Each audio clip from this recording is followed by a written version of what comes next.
Let's shine by seeing the best in all of us and by treating you here, right in your hometown. Let's look out for each other. Let's stay healthy. Let's shine together.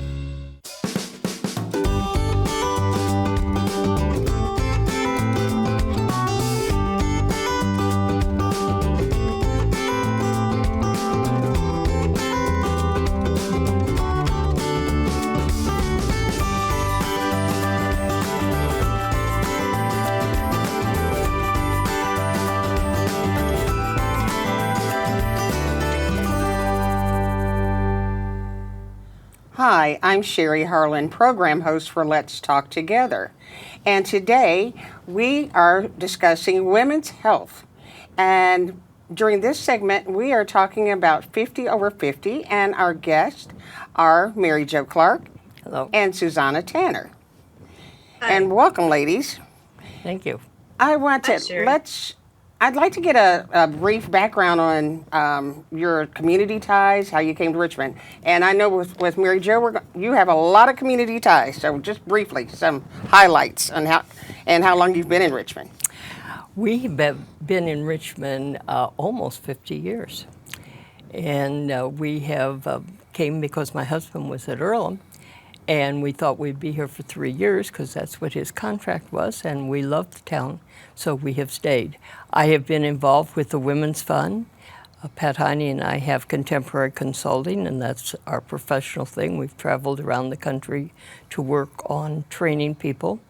And I am involved with the Joseph Moore Museum at the college and various college activities. And politically, I'm involved also, so you name it, You're a part of it. Yes. And Susanna, tell us Yes. how long you've been in Richmond and some of your community ties. Well, I'm actually a Richmond native. I was born here and went to school here. I left for college and some internships and some work, but came back and have been here ever since. And I worked for IU East and both Earlham and IU East in their communications and marketing office, all the while doing my photography on the side. And then in 2020, I took that job full time. So give us an overview. What is 50 over 50 project? The 50 over 50 project was really a way to give women a platform to tell their story. It initially began as a way to celebrate self and to, come in for kind of a spa day at the studio where you're going to get your hair and makeup done and roll out the red carpet and drink champagne and walk away with some really wonderful pictures of yourself and to celebrate yourself. But the project over time really turned out to be a platform for people to talk about, maybe what was on their heart or to share their story.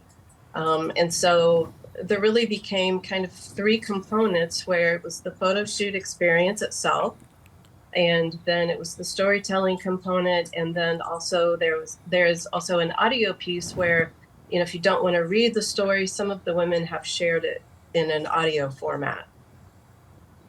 And with the, I believe Mary Jo might have been your first subject or one of the first subjects. She was one of the first, yeah. And how did you talk Mary Jo into participating? I actually did not talk her into it. She reached out to me. She had seen, the post that I had made on Facebook, and she said, "Hey, I want to know what you're doing. Tell me more about this." And so, I explained to her that really, what I want to do is empower women of a certain age group. And what had happened to me is I had been in a few situations where I felt like age was causing me to not be seen or to not be heard. And it was very, very frustrating to me, especially in a youth-oriented culture and society. I wanted to change the way that people think about older women. And so this seemed like a way that I could put my skills and my talents to use and offer women a way to do this, and Mary Jo was all for it. So she was one of the first. And share, what was your experience, Mary Jo? My experience was exciting, but let me tell you why I was one of the first. Because I saw the ad that was in one of the things I was reading that came from Susanna. And I thought, that sounds like fun. I was approaching my 80th birthday. So I thought, I will do that and send it to my kids and surprise them on my 80th birthday, which I did. And I sent it to them, and I said, today I'm 80. Here are the pictures that were taken of me. Aren't you glad you have good genes? And they thought it was a riot, and they sent back wonderful responses to it. So that's how, and I got started with working with Susanna because I have the same mission, to make women feel that they are strong and they are empowered to do what they want, but that age is nothing that they have to worry about. What age would you be if you didn't know? I think I would be probably 55, and that's what I wanted people to think about as they became developed, as they became part of this program. So you asked the question, what did I learn? It was so much fun, and I learned a great deal. I learned that those pictures of me are very different than the ones my family has of me in shorts at the lake cottage. That's the only, and my thought was, my gosh, when I leave, the only thing they'll ever have of me is this picture of me in my shorts at the cottage. Found some things that I thought, oh my gosh, that's how I look to others. I didn't know that. But I also found that it gave you a chance to search and to think about yourself, but then it gave you a chance to meet other women and to talk with other women about health and about aging. And after we had our first pilot group that Susanna and I sponsored and had together, we gathered together these 6 or 8 women, and we talked, and we discovered we had so much in common, no matter what our age was, and that it was exciting. And Susanna, what was your goals to make sure that you highlighted all women, especially women over 50? Well, I feel like the project, there's really something for everybody in the project. And while the subject matter might be 50 or older, by those women being brave enough and vulnerable enough to share their stories, those stories can resonate with younger ages, and they can resonate with not only women but men. And so, part of my goal is, I asked every woman, what would you tell your younger self now that, you're at this point in life, and if you could go back and tell yourself something, what would it be? And so, I even had told my daughters, if you don't read any of this, just read the very last paragraph in the exhibit of each woman's remarks, because those are all things that any age can take away, and the hope that people will be better understood by sharing their stories, and that I am so sorry that I have a new puppy, and the puppy just decided to wake up. That's fine. So hoping that these stories will resonate with everyone, no matter who you are. It provides, can provide you with a sense of validation or a sense of comfort, or that you're not alone in your own struggles, or you might be really motivated and inspired by somebody's story. And what do you hope people learn from this project, or just the actual exhibition? I guess really it's what I just said. I hope that they learn that women over 50 are not to be discounted, that beauty doesn't diminish with age. We may have a few extra wrinkles and pounds and gray hairs, but we are still very, very much able to contribute to society, to contribute to the work environment. And then I hope that people learn that by being vulnerable, it actually gives us a chance to become closer with each other and to be understood better. And Mary Jo, you had mentioned some of the gatherings, the individual gatherings. We've had a couple at your house. Yes, I gathered people together. Well, before we opened the exhibit, uh, there were many people in that group that we didn't know each other, but we had read about, because Susanna always put something out about who the latest person was that was getting their pictures taken. And we wanted to be together and gather and meet those people and talk to those people. So at my house, Sherry, we had almost all of the group gathered, and we got to say hello to each other. We would say, oh, I've been wanting to meet you. I saw your picture, and that was exciting. So we spent a lot of time talking to each other, and then telling our friends about what the experience was and getting them to think about doing the same thing. So we became people that told the mission and told the ideas that age has nothing to do with what you get done in life. And that there's so many people that think when they're 50 years old, they're old. Well, that's just the beginning. Sometimes people are just beginning their families at that age. So we wanted to spread the word that age is not something that is important. And so we gathered there, and then after we had the reception and the opening, we all gathered at Cordial Court to say hello to each other and to talk. And then small groups have gathered together, and that has been an interesting thing. And we're hoping, now we're saying, okay, so we've done it this far. I'm finding lots of people say to me, you know, I went through and I read some of those stories, and I went back again. People are going back several times so that they can read and see all that's going on. So now we say, we can't leave it at that point. We've got an awful lot of evidence about women over 50 and what they're thinking and what they're doing and the health issues and what the future is and how long they're living. So there has to be another step, and Susanna and I are not sure where that goes. But people come to me and say, so where's it going from here? Because you've got too much valuable stuff about women, and we're recognizing the value of women. So where do we go from here? That's, and I want to being transparent, that I was part of the project. You were one of the early people part of the projects. And I learned that being a supermodel's hard, because I was exhausted when I went home. And in the time of the project, clothes changes, but it was just a lot of fun. And also just some of the people that I've been able to interact with, and people that I hadn't met before. That's been just a real positive. It was surprising, the people that wanted to participate in it. And a few people you had to persuade, but there were lots of people that said, when I saw some of the others, I said, that sounds good. I think I need to do that for my family, for my own sake.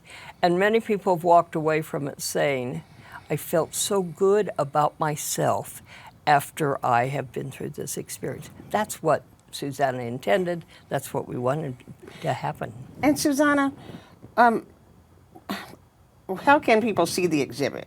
And how long does it last? The exhibit will be up until the end of October, and it's at Reed Health on the second floor in McDowell Gallery. And I would suggest coming and allowing a couple of hours of time. And I know that sounds, like a really lengthy amount, but every woman has a story, and 20 of the women also have an audio version of their story. And so I think if you can come and bring your cell phone and bring some kind of a listening device, whether it's AirPods or earbuds or something, then you can stand there, you can listen to, I'll just use Mary Jo as an example. You can actually look at Mary Jo's portrait, and then you can hear her in her own voice telling her story and telling about pieces of her life that have meant something to her or that have impacted her. And I think that's one of my most favorite parts about this project. One of them was at the reveal, when people come back and they see the finished images, and that's a very nerve-wracking moment for most people. They're they're really unsure of how the picture is going to look. And then for me, it's just such a gift when people are so surprised or so happy with their images. And then to sit around and talk afterward. I've gotten to know so many women so much better, and I'm so appreciative of them feeling like they've had a safe space to share some of the stories, because not all of the stories are easy to talk about. And so yeah, I very much appreciate people wanting to be vulnerable and allowing themselves to be vulnerable. One young man was at the reception, and he looked at all of the pictures and he said, I know a lot of those women. They're the mothers of some of my friends.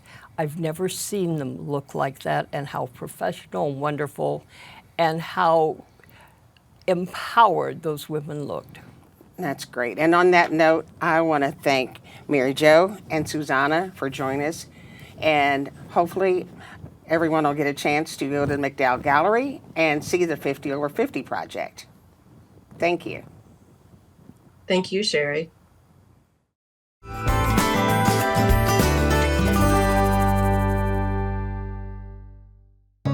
Let's shine by seeing the best in all of us and by looking out for everyone's well-being. Let's shine by staying true to ourselves while surging toward the future. Let's shine with the best care possible and by treating you here, right in your hometown. Let's look out for each other. Let's stay healthy. Let's shine together.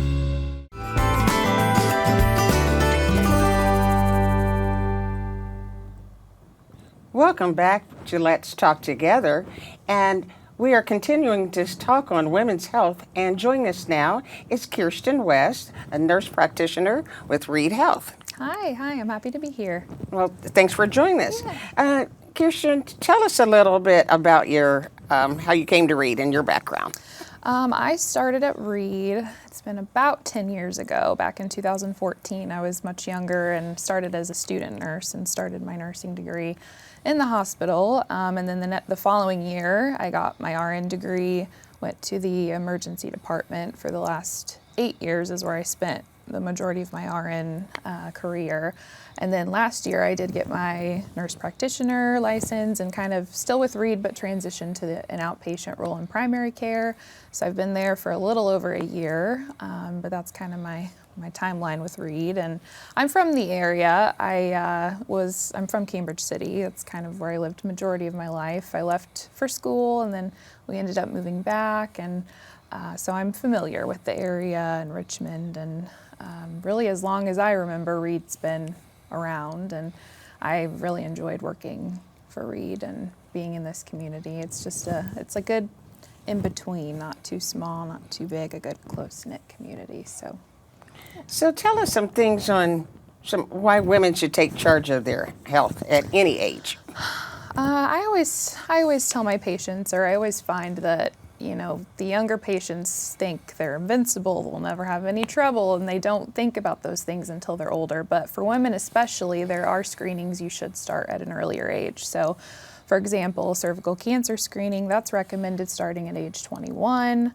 And we do that every 3 years and through the age of 29. And then we do every 5 years after 30, and really through the age of 65. So that's something that's kind of a lifelong thing you should be keeping up on when starting from a younger age. And kind of the same for mammograms. It starts in your 30s or 40s, and so it's never too late to start, caring for your health, but the earlier you can start, the better is what I always tell patients. The earlier we find things and can treat things, it's better that way. If we can catch it early, it's Often ideal. when you're saying with younger patients, often they're not aware, or we see that so many screenings say wait until you're after 40, after 50. Yes. How can we encourage people to start doing screenings earlier? I think that just educating the general public. I mean, they wouldn't know if they don't have a primary care provider. They don't have someone kind of keeping them in line with that. So I think establishing that is super important. I think that, just talking to family if you can, knowing a personal family history is really important because we do have set age recommendations for these screenings for a reason. However, if, you do have a family history, we'll start them sooner. So I think just kind of educating as much as we can, getting it out there, which I think this project will kind of help with that as well. And establishing care with a primary care provider. Don't think that you'll put it off till you're older or until you have a problem because then it kind of gets pushed to the wayside a little bit. So just taking control of your health. And two, I think women a lot of times have a tendency to take care of others first, whether they have children or sometimes, a significant Men other. caregivers? Yes. They tend to put themselves towards the back burner, especially if they have children. So just kind of standing up for yourself and getting that established and getting it taken care of and getting that process going, the earlier the better, I think. So. And then after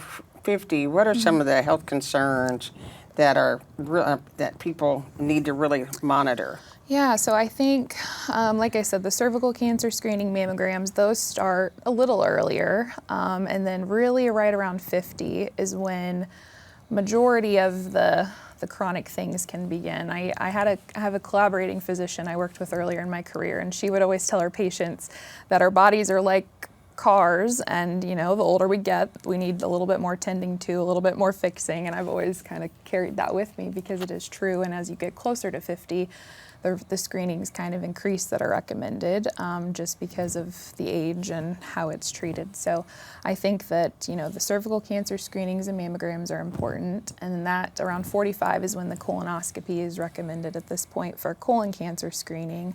And then women typically over 50, a big one for postmenopausal women is the bone scan, the DEXA scan, just ensuring, postmenopausal hormonal changes can kind of cause a high risk for fractures, hip fractures, and so getting your bone scan is super important to prevent that. And then some other scans too, like lung scans, vascular scans, heart scans, those can be more geared towards if you have a personal or family history, smoking history, those sorts of things, but all very important, especially after the age of 50. So. And often, I know with the heart scans and vascular screenings, a lot of times there's specials, so yes, a lot of times people say I can't afford it. Yes, that is one of the two big things I think I hear with these screenings is either out of thoughts of fear or necessity that they don't need it or they're scared of what they're going to find, or on the other spectrum, the cost is a big concern, which is understandable. But a lot of these screenings are recommended by insurance, will be covered by insurance majority of the time. It's, case-by-case basis, of course, but they are typically covered just because they're recommended, and I think that that's something that's important for people to know, because if all they see is the dollar sign aspect and wanting to avoid that, and I get that totally. So just knowing insurance typically does help cover these things is important too. And what about checkups? Because often we find, especially people tend to say, the last checkup I had when I was in high school. Yes, and then they're 45 or 50. Yes, So. I get that a lot. Or they don't come in until they have like a big problem, and then we kind of have to backtrack and fix everything, and then eventually focus on these screenings that are more for wellness and yearly checkups. So I think, a lot of people, as you age, you are better about doing the yearly checkups, and it's important for everyone of all ages. We do it as children, kind of on the dot. It's kind of like a mandated thing, and then I feel like once you turn into an adult, most people are like, oh, I don't need to go to the doctor unless they have a problem. So it is recommended at any age, just especially for women. We have those earlier screenings, like I mentioned. So starting and getting established early is super important, and doing those annual checkups. That way we can kind of tailor what screenings are recommended for you, as well as labs and those kinds of things based off of your age and your history. And so it's different for everyone. So getting established and kind of getting that relationship going with a provider is super important to doing those screenings. And when you're talking about the relationship, can you expound upon how it's often easier if you've been having a relationship, yes, visiting with yes, your doctor? Yes, and they see a lot of people, but they do remember you. They keep notes of you. They know, so the longer they see you, the more they kind of know your history and know have an idea of what will be recommended for you. And I just think getting established with someone that, you know, you can build that relationship with and grow with, and they kind of have that background history of you is a lot helpful. And it makes people more comfortable to do those screenings because they kind of start to trust you a little more the longer they know you. So they know you're not just throwing these screenings out because you medically should. They realize it's like, oh, this person actually wants me to have good health and take care of myself. And so I think having that relationship is really helpful too. So. And another thing we have are our Women's Health Day. Yes. So they just recently started that. It is the first and third Thursday of every month, and it's kind of a one catch-all appointment where I think it's about 2 hours long, but they will do your mammogram, your pap smear, and your DEXA scan all in this appointment. Again, typically covered by insurance as far as I know, and it's a good screening measure to just kind of get everything done in one day, and that's something That's huge. Yes, yeah, and it's there are a lot more screenings for women, so to be able to do it all in one day is very important. And I think, you know, it's good access that we have now, and I think it's just locally at the Reed at the hospital, so you can call central scheduling and get that scheduled, and they do it all on the same day, which is nice. Because one of the challenges, that's another thing why people say I can't make an appointment. Yes. Because Yes. I have to take an entire day off. Yes. So if they could get all those screenings done. Yes, And just to get it all done. The same day, that is huge. Yes, and even if you were due for, you know, labs as well, that's something that can also be done at the main hospital on the same day. If you talk with your provider, it's something to where you could pretty much get everything done that day. So it's a good resource, definitely. And where are you located? I am in one of the Reed primary care offices. Mine is in Hagerstown, so I am at that location and taking new patients, and we have a couple other providers there. We stay pretty busy, but it is nice to be newer there and take new patients and have more flexibility and be able to see them a lot sooner. So if you need established with a primary care provider, I'm taking new patients, and we'd love to have you there. That's great. Yeah. Well, Keirstan, we want to thank you for joining us today on Let's Talk Together. Thank you for having me. Thanks for joining us. And thanks to everyone for joining us on Let's Talk Together.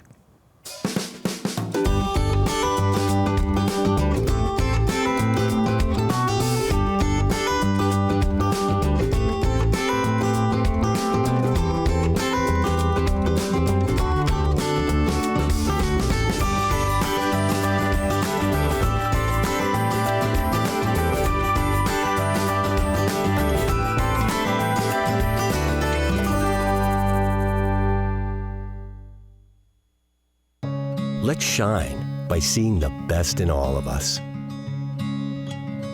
and by looking out for each other. Let's stay healthy. Let's shine together.